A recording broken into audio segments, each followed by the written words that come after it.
Hello everyone, সবাইকে স্বাগতম শিখন ল্যাবে। আজকে আমরা নবম দশম শ্রেণীর জীববিজ্ঞানের প্রথম অধ্যায় জীবন পাঠ, এই অধ্যায়ের তৃতীয় নাম্বার পার্ট নিয়ে আলোচনা করব। এই যে দেখো, প্রথম পার্টে আমরা কি নিয়ে আলোচনা করেছি? জীববিজ্ঞানের যে সকল শাখাগুলো আছে, ভৌত শাখা, ফলিত শাখা, ওই শাখাগুলোর যত বিস্তারিত আলোচনা আছে সবগুলো নিয়ে আমরা আলোচনা করছি এবং ওই রিলেটেড এমসিকিউ সলভ করছি যেগুলো বোর্ডে আসছে। দ্বিতীয় ক্লাসে আমরা কি করছি? শ্রেণীবিন্যাস এবং হচ্ছে তোমাদের জীবজগৎ, জীবজগতের যে রাজ্যগুলো আছে ওই রাজ্য পাঁচটা নিয়ে আমরা বিস্তারিত আলোচনা করছি, বৈশিষ্ট্যগুলো সম্পর্কে জানছি, এর উদাহরণগুলো সম্পর্কে জানছি, দেন ওই রিলেটেড এমসিকিউ গুলো আমরা সলভ করছি। যদি ভিডিওটি তোমরা দেখে থাকো তাহলে তো ভালো, আর যদি না দেখে থাকো তাহলে আবার গিয়ে দেখে নিও। আশা করি ক্লাস করলেই তোমার কনসেপ্ট ক্লিয়ার হয়ে যাবে, এক্সট্রা কিছু প্রেশার দেওয়া লাগবে না, শুধু একটু প্র্যাকটিস করা লাগবে তোমাকে। ওকে, আজকে আমরা 3 নাম্বার ক্লাসে শ্রেণীবিন্যাসের বিভিন্ন ধাপ এবং দ্বিপদ নামকরণ পদ্ধতি ওইগুলো নিয়ে জানবো। শ্রেণীবিন্যাসের বিভিন্ন ধাপ, এই যে দেখো, এই যে জীব জগতে আমাদের যে শ্রেণীবিন্যাসের বিভিন্ন ধাপ আছে, এই যে 7টা ধাপ, এই 7টা ধাপ আন্তর্জাতিকভাবে স্বীকৃত। আন্তর্জাতিক কোর্স চিহ্নিত 7টি ধাপ আছে। 7টি ধাপ কি কি? রাজ্য, কিংডম; পর্ব, ফাইলাম; শ্রেণী, ক্লাস; বর্গ, অর্ডার; গোত্র, ফ্যামিলি; গণ, জেনাস; প্রজাতি, স্পেসিস। এই যে 7টা ধাপ, এই যে ধাপগুলো দেখো কিভাবে লিখছে, এইভাবে না। পরীক্ষায় যদি তোমাকে বলে আন্তর্জাতিক কোড চিহ্নিত 7টি ধাপ লিখো, তাহলে তোমাকে এভাবে লিখতে হবে, সোজাসুজি লিখলে হবে না, এভাবে বাঁকাভাবে লিখতে হবে, রো অনুযায়ী নামবে, ট্রায়াঙ্গেল। ওকে, এই যে এই পদ্ধতিটা যে আছে শ্রেণীবিন্যাসের, এই পদ্ধতিকে কি বলে? শ্রেণীবিন্যাসের এই পদ্ধতিকে বলে হচ্ছে যে নেস্টেড হায়ারার্কি। পরীক্ষায় কিন্তু এমসিকিউতে আসতে পারে, ভালো করে শোনো। শ্রেণীবিন্যাসের যে এই পদ্ধতিটা আছে, এই যে ধাপগুলো আছে, এই পদ্ধতিকে বলে হচ্ছে যে নেস্টেড হায়ারার্কি।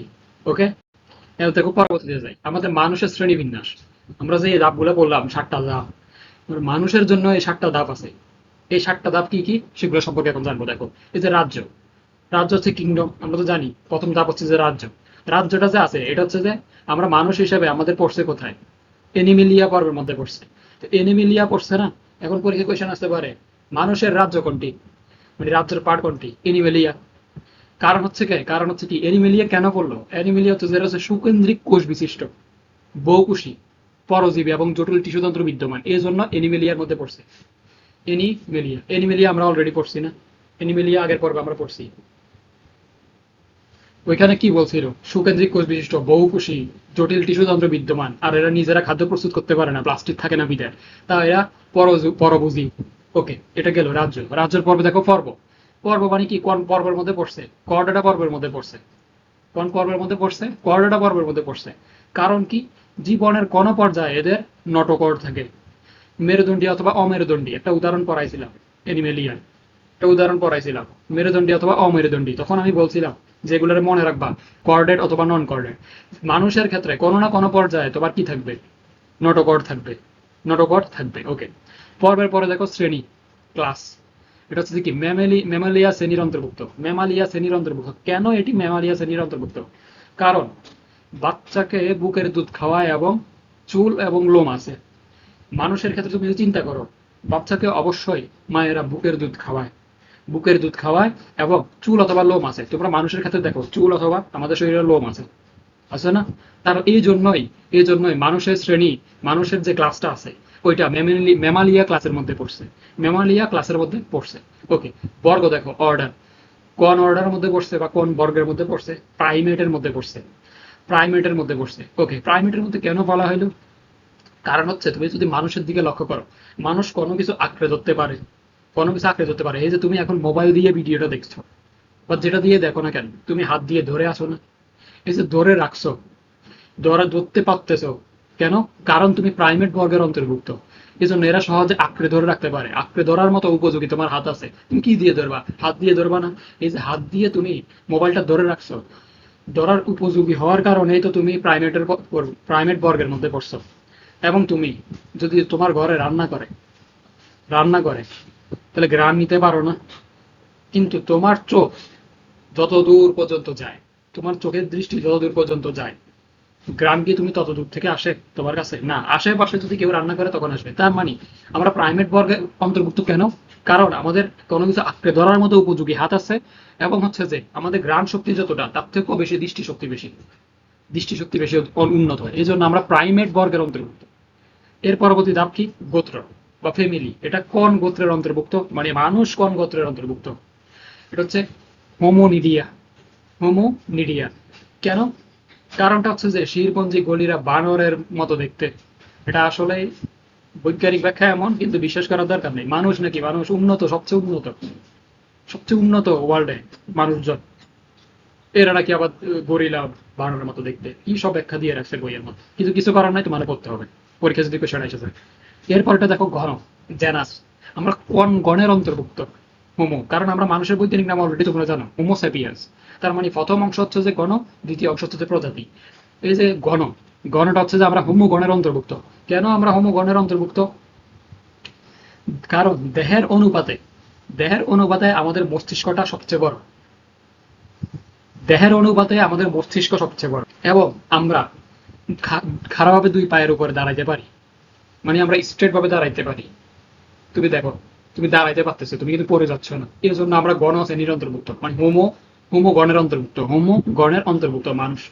ওকে, এরপরের ধাপটা কি? প্রজাতি। প্রজাতি মানে কি? Homo sapiens. স্যাপিয়েন্স অংশটা হচ্ছে যে তোমার প্রজাতির অংশ। ওকে, এই যে প্রজাতিটা যে আছে, আমরা কোন প্রজাতির অন্তর্ভুক্ত? Homo sapiens. কেন আমরা হোমো স্যাপিয়েন্সের অন্তর্ভুক্ত হইলাম সেটা জানতে হবে না? অবশ্যই জানতে হবে। তুমি একজন মানুষ, তুমি একজন মানুষ, তুমি তোমার শ্রেণীবিন্যাস সম্পর্কে জানবে না? অবশ্যই তোমাকে এগুলো জানতে হবে, জানা লাগবে, পরীক্ষা এমসিকিউ আসতে পারে। তো প্রজাতির কেন অন্তর্ভুক্ত হয়েছে? কারণ হচ্ছে যে চওড়া, খাড়া কপাল এবং খুলির হাড় হোমো গণের অন্য প্রজাতির তুলনায় পাতলা এবং বুদ্ধিবৃত্তিভাবে উন্নত। কারণ হচ্ছে যে মানুষ, জীবজগতে যত প্রাণী আছে সবার থেকেও বেশি বুদ্ধিবৃত্তি সম্পূর্ণ হচ্ছে যে মানুষ। এবং আমাদের কপাল আছে, তোমার খুলির হাড় আছে, সবকিছুই আছে। এই জন্য আমরা হোমোস্যাপিয়েন্স প্রজাতির অন্তর্ভুক্ত। এখন তো বুঝছো এই রাজ্যগুলোর মধ্যে আমরা কোনটার অন্তর্ভুক্ত? রাজ্য তো অনেক আছে, 5টা রাজ্য আছে। এর মধ্যে এনিমেলিয়ার কেন অন্তর্ভুক্ত হয়েছি? পর্বত অনেকগুলো আছে, কর্ডারের কেন অন্তর্ভুক্ত হইলাম? তোমরা হয়তো বা কেটে পর্বগুলো সম্পর্কে জানছো। তারপর হচ্ছে যে শ্রেণী বা ক্লাস, ম্যামোলিয়াস ক্লাস শ্রেণীর কেন অন্তর্ভুক্ত হয়েছি, বর্গের কেন প্রাইমেটের অন্তর্ভুক্ত হয়েছি, কেন হোমোনিডিয়ার অন্তর্ভুক্ত হয়েছি, কেন আমরা হোমো গণের অন্তর্ভুক্ত হইলাম, কেন আমরা হোমোস্যাপিয়েন্সের অন্তর্ভুক্ত হইলাম, অন্যগুলোর কেন হইলাম না? এগুলোর ব্যাখ্যা তো বুঝতে পারছো আশা করি। এখন দেখো এই রিলেটেড আমরা কিছু কোয়েশ্চেন সলভ করব, যেগুলো তোমার গত কয়েক বছরে আসছে। পরবর্তী কোয়েশ্চেনে যদি যাই, দেখো এখানে কি বলছে, মানুষের শ্রেণী বিন্যাসের সঠিক ক্রম কোনটি? দেখো, তুমি দেখছো রাজশাহী পড়তে এসে আসছে, রিসেন্ট আসছে। এখন তুমি শ্রেণী বিন্যাসের সঠিক ক্রম তোমাকে জানতে হবে না? তুমি এখানে কি পড়ছিলাম বলো তো? প্রথমে রাজ্য পড়ছিলা না? প্রথমে কি পড়ছিলা? রাজ্য। তাহলে আমরা কোন রাজ্যের অন্তর্ভুক্ত ছিলাম? এনিমেলিয়া। এখানে এনিমেলিয়া আছে নাই? রাজ্যের পরে কি? রাজ্য। পর্ব। পর্বের মধ্যে আমরা কোন পর্বের অন্তর্ভুক্ত ছিলাম? কর্ডাটা পর্বের অন্তর্ভুক্ত ছিলাম। কর্ডাটা, তার মানে কর্ডাটা তো সবার আগে হওয়ার কথা, এটা তো সবার এখানে দিছে। তাহলে এটা হয়তো বা হবে না, এটা হবে না, এটা ভুল, কারণ কর্ডাটা এখান থেকে শুরু হবে। কর্ডাটা পরে হচ্ছে যে পর্ব, শ্রেণী। আমরা কোন শ্রেণীর অন্তর্ভুক্ত? ম্যামালিয়া শ্রেণীর অন্তর্ভুক্ত। এখন দেখো কোনটার মধ্যে প্রথমে ম্যামালিয়া আছে? এটা, এটা অলরেডি বাদ, কারণ ম্যামালিয়ার আগে ছিল কর্ডাটা। এটা হচ্ছে যে ওকে ম্যামালিয়া। এরপরে আর কোনটা কিন্তু ম্যামালিয়া প্রথমে নাই। আচ্ছা, শ্রেণীর পরে কি? বর্গ। আমরা কোন বর্গের অন্তর্ভুক্ত? প্রাইমেট বর্গের অন্তর্ভুক্ত। মিলছে? এটার পরে প্রাইমেট। প্রাইমেটের পরে বর্গের পরে কি? গোত্র না? আমরা কোন গোত্রের অন্তর্ভুক্ত? হোমোনিডিয়া গোত্রের অন্তর্ভুক্ত। তার মানে তোমার মিলছে। মানুষের শ্রেণীবিন্যাস, তুমি মানুষ হয়ে যদি তোমার মানুষের শ্রেণীবিন্যাসের ক্রমটা না জানো, তাহলে তো তুমি কি শিখতেছো? তোমার তো নিজের সম্পর্কে জানতে হবে, এই জন্যই তো এই পাঠটা দেওয়া হয়েছে, তাই না? দেখো, মিলছে। এবার দেখো পরবর্তীতে যদি যাই, পরবর্তীতে কি বলছে, দ্বিপদ নামকরণের পদ্ধতি। সবচেয়ে মজার একটা পড়া, সবচেয়ে মজার একটা পড়া, এবং এখান থেকে সৃজনশীলে ঘ অথবা ঘতে আসবে। দেখো, দ্বিপদ নামকরণ পদ্ধতি। একটি জীবের বৈজ্ঞানিক নাম দুইটি অংশ বা পদ নিয়ে গঠিত। তোমরা অলরেডি এই জিনিসটা জানো, কারণ মানুষের বৈজ্ঞানিক নাম যদি তুমি দেখো, হোমো স্যাপিয়েন্স।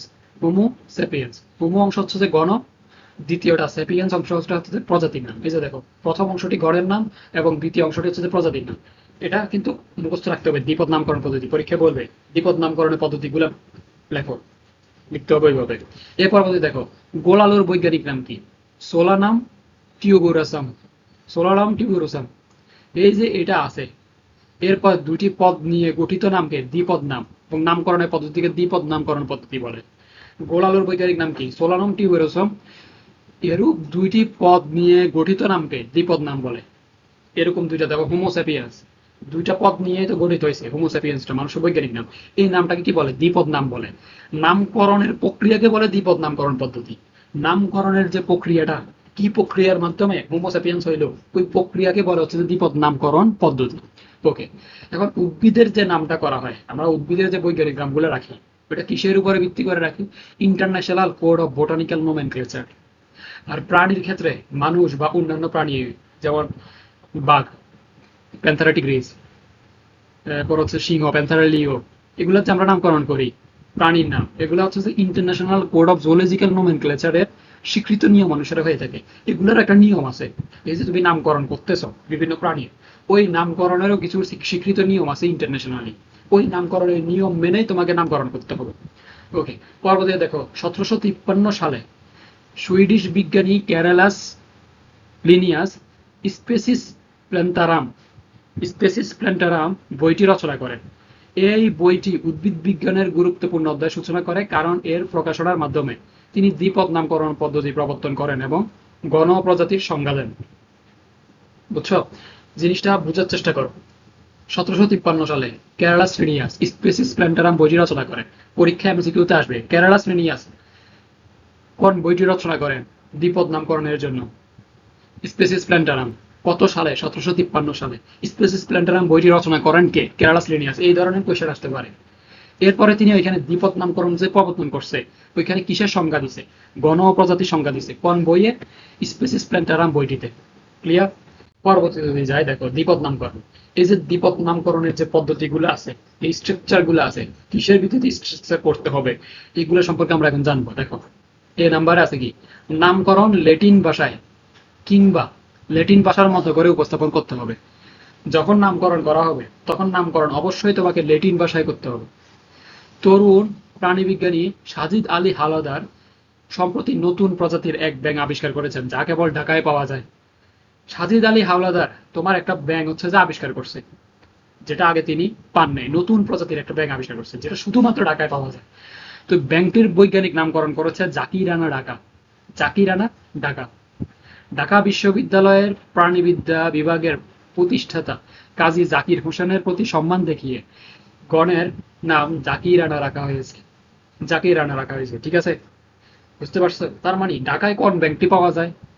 জাকির রানা ঢাকা ব্যাংকটি পাওয়া যায়। পরীক্ষা কোয়েশ্চেন আসবে, কার নামের ভিত্তিতে এটা নামকরণ করা হয়েছে? জাকির হোসেন নামের কাজী জাকির হোসেনের নামকরণ করে, মানে ওনার প্রতি সম্মান দেখিয়ে এই ব্যাঙের নাম করা হয়েছে জাকির রানা ঢাকা।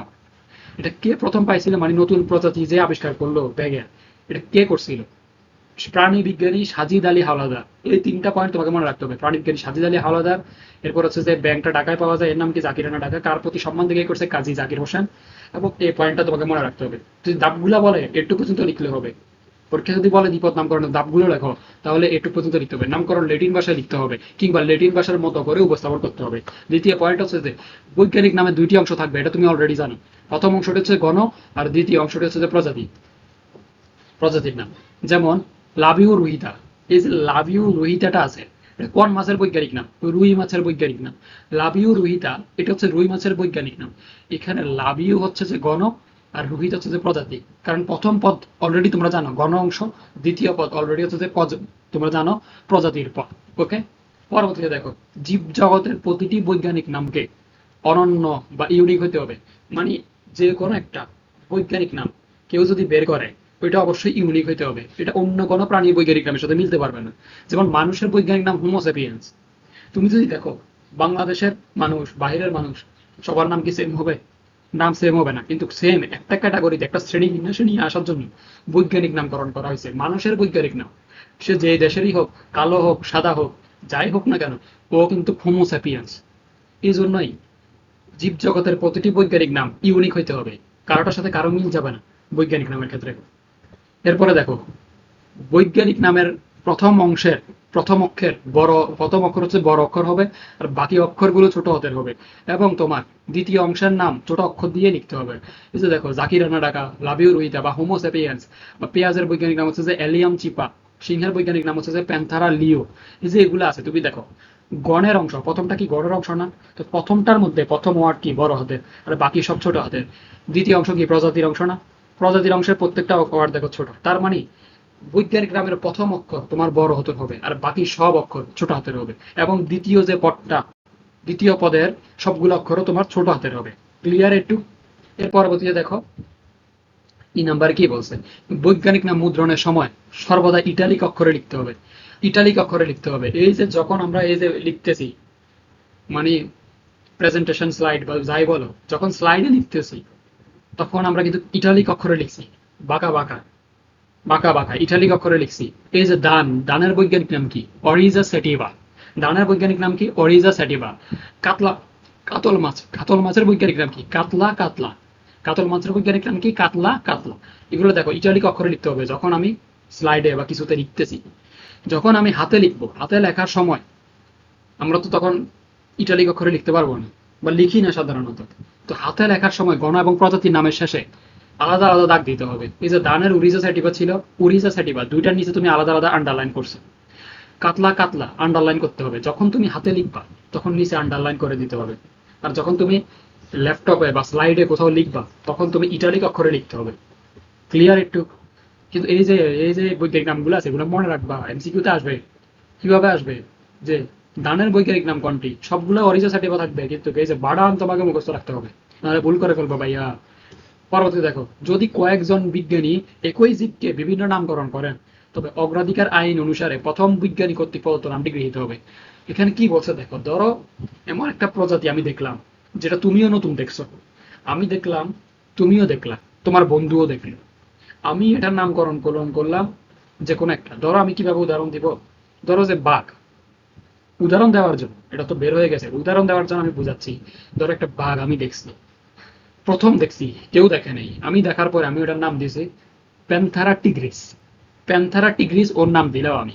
এরপরে তুমি দেখছো, তুমি এটার নামকরণ করলা অন্য আরেকটা নামে, তোমার বন্ধু নামকরণ করলো আরো একটা নামে। তার মানে কি তিনজন তিনটা নাম দিয়ে দিছে না? তাহলে সবার আগে দেখছি আমি, এরপরে তুমি, এরপরে তোমার বন্ধু দেখলি। কিন্তু বিজ্ঞানী ওইখানে বলতেছে, আমরা জানি কি প্রত্যেকটা জিনিসের বৈজ্ঞানিক নাম হবে কি ইউনিক, কয়েকটার মতো হইতে পারবে না। একটা জিনিসের বৈজ্ঞানিক নাম একটাই হবে। বাঘের বৈজ্ঞানিক নাম প্যান্থারাটিগ্রিস, প্যান্থারাটিগ্রিসই হবে। এখন আমি যে দেখছি, আমি আগে দেখছি না, তার মানে কি এটার মধ্যে হক বেশি কার? আমার। আমি আগে নামকরণ করছি, এরপরে তুমি করছো। ইউনিক হইতে হবে তো, কারণ আমি অলরেডি নামকরণ করে দিছি, তুমি পরে আর নামকরণ করতে পারবা না। তো তাই ওই নাম অনুসারে যদি কয়েকজন বিজ্ঞানী একই জীবকে বিভিন্নভাবে নামকরণ করেন তবে অগ্রাধিকার আইন অনুসারে প্রথম বিজ্ঞানী কর্তৃক নামটি প্রদত্ত হবে। তার মানে আমারটা গ্রহণযোগ্য হবে, তোমাদেরটা গ্রহণযোগ্য হবে না। ওই রকমের কি, জাস্ট বোঝানোর জন্য এই জিনিসটা বুঝাইছে। এরপরে দেখো, যিনি প্রথম কোন জীবের বিজ্ঞানসম্মত মান দিবেন, বিজ্ঞানসম্মত মান দিবেন কোন জীবের, তার নামের পাশে সাল সহ উক্ত জীবের বৈজ্ঞানিক নামের শেষে সংক্ষেপে সংযোজন করতে হবে। এটা নিয়ম।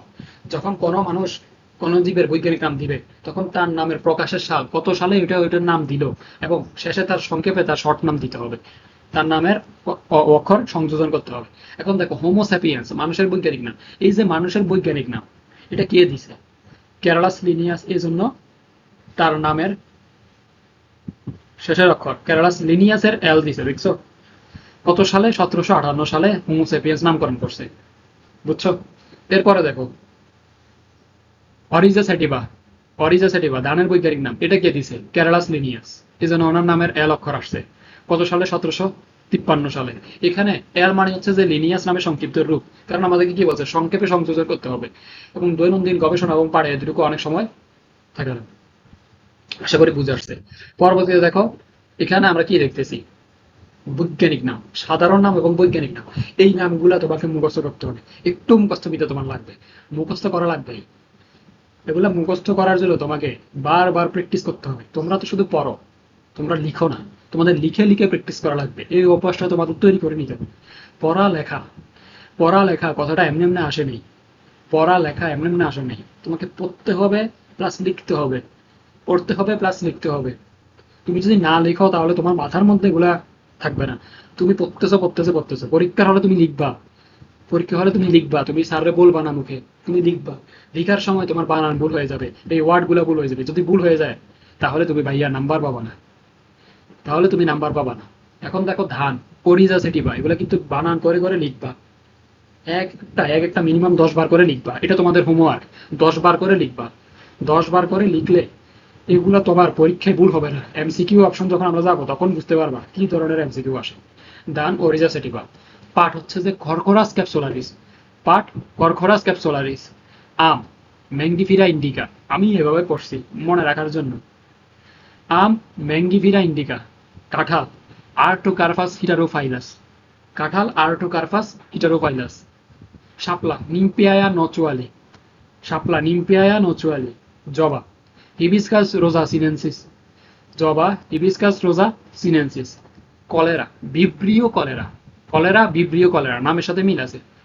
ম্যালেরিয়া জীবাণু প্লাজমোডিয়াম ভিভ্যাক্স, ম্যালেরিয়া জীবাণু প্লাজমোডিয়াম ভিভ্যাক্স।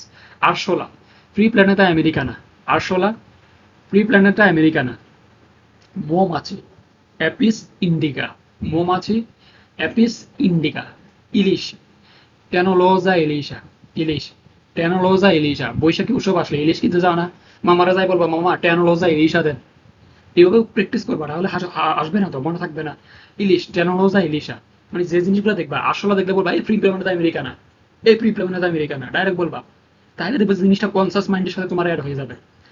কোনো ব্যাংক ডুটাফ্রিনাস মিলানোস্টিকটাস অথবা বুফো মিলানোস্টিকটাস, কোনো ব্যাংকের বৈজ্ঞানিক নাম কি? Bufo melanostictus. দোয়েল কপসিকাস সাউলারিস, দোয়েল Copsychus saularis. Royal Bengal tiger Panthera tigris, Panthera টিগ্রিস।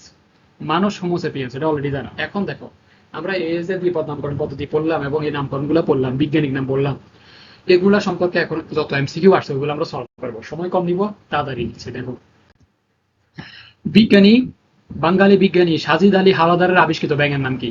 চিন্তা করো, আবিষ্কৃত ব্যাঙের নাম কি? জাকিরানা। কেন জাকিরানা কেন করা হয়েছে?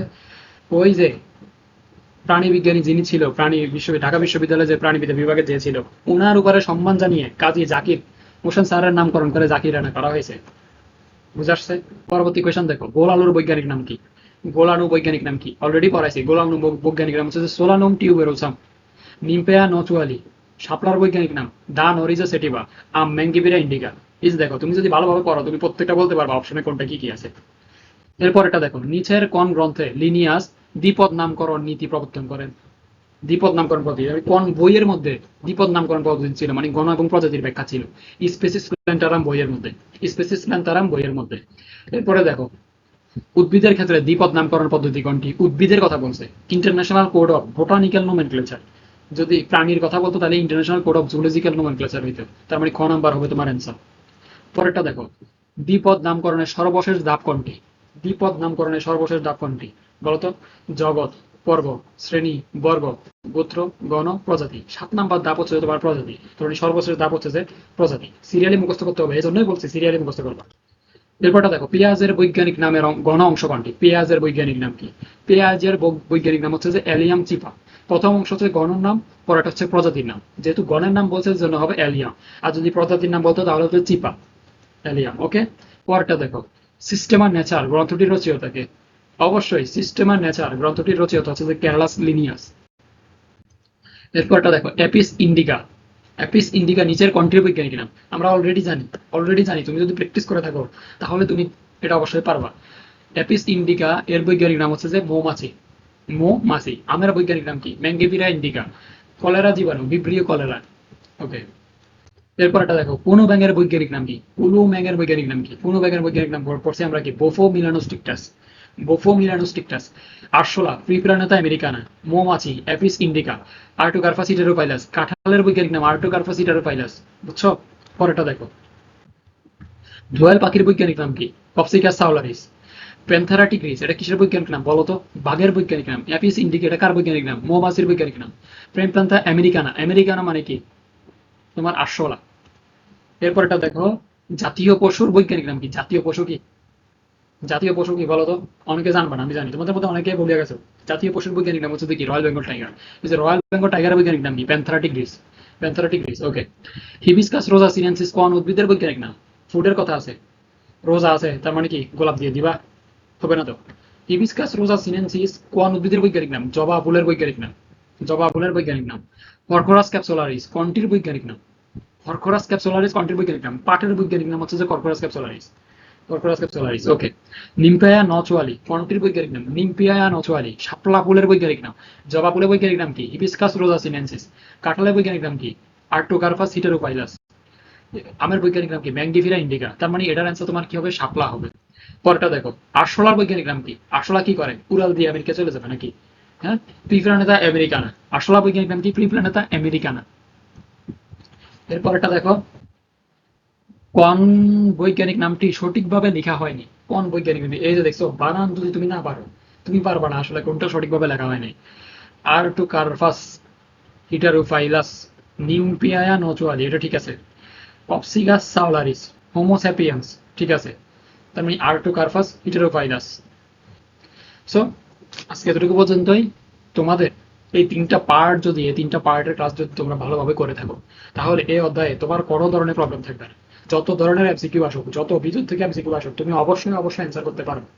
আসার মতো এমন কোনো কোয়েশ্চেন আমি স্কিপ করি নাই যেগুলো তুমি পারবে না। প্রতিটা জিনিস আমি এখানে দিছি। একটু ভালো করে পড়বা, একটু ভালো করে প্র্যাকটিস করবা, একটু মনোযোগ দিয়ে পড়ার চেষ্টা করবা। তুমি পারবা না তো কে পারবে? তুমিই তো পারবা। তোমার লেভেলের অনুযায়ী একজন 9-10 স্টুডেন্ট যতটুকু নিতে পারবে, যতটুকু সে করতে পারবে, ঠিক ততটুকুই এ বইয়ের অন্তর্ভুক্ত করা হয়েছে। এর বেশি করা হয়নি। যতটুকু তোমার দ্বারা নেওয়া সম্ভব, তুমি যতটুকু বুঝবা ততটুকুই তোমাকে দেওয়া হয়েছে। তোমার সাধ্যের বাইরে পড়াশোনা এখানে দেয়া নেই।